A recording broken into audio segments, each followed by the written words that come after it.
সোমবার দুপুরে ময়নাতদন্ত শেষে হাসপাতাল থেকে বৃদ্ধ মোহাম্মদ আলীর মরদেহ নেওয়া হয় বিরল উপজেলার ডাঙ্গাপাড়ায় বাড়িতে। এ সময় স্বজনদের আর্তনাদে ভারী হয়ে ওঠে চারপাশ। পুরো এলাকায় সৃষ্টি হয় শোকাবহ। সহিংসতা দমাতে এলোপাতাড়ি গুলি ছোড়াই ক্ষোভ প্রকাশ করেন স্বজনরা। ওষুধ কিনতে গেছিল ফার্মেসিতে, ওষুধ কিনে গ্যাম জানাতে বসেছিল। মেইন গন্ডটা আপনার স্কুলে, যেখানে নির্বাচনটা, এখানে পুলিশ বাজারে যা গুলি করলো। এমন কোনো হয়তো পরিস্থিতি হয়তো আমার মনে হয় না যে সিচুয়েশন সৃষ্টি হয়েছিল যেখানে গুলি করার প্রয়োজন হবে। পরিস্থিতি নিয়ন্ত্রণ ও আত্মরক্ষার্থেই গুলি ছুটতে হয়েছে বলে দাবি পুলিশের। তবে তদন্তে স্বজনদের অভিযোগের প্রমাণ মিললে দায়ীদের বিরুদ্ধে ব্যবস্থা নেওয়ার আশ্বাস দিলেন পুলিশ সুপার।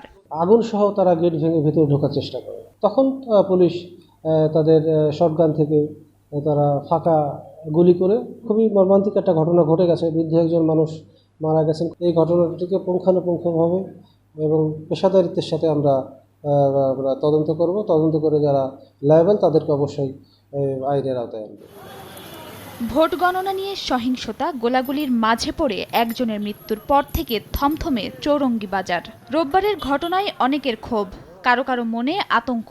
তবে সোমবার সকাল থেকে ঘটনাস্থল, ভোটকেন্দ্র কিংবা আশপাশে পুলিশের টহল দেখা যায়নি। রোববার দিনাজপুরের আজিমপুর ইউনিয়ন পরিষদ নির্বাচনের ভোট গ্রহণ হয়।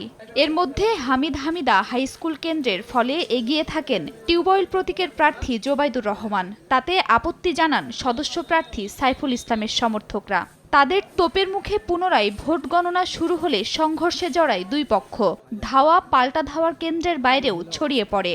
পরিস্থিতি নিয়ন্ত্রণে নিতে চৌরঙ্গী বাজারে গিয়ে প্রথমে লাঠিচার্জ, পরে গুলি ছোড়ে পুলিশ। এ সময় ফার্মেসিতে বসে থাকা বৃদ্ধ মোহাম্মদ আলী গুলিবিদ্ধ হন বলে দাবি করেন স্থানীয়রা। পুরো ঘটনা তদন্তে ৩ সদস্যের কমিটি গঠন করেছে জেলা প্রশাসন।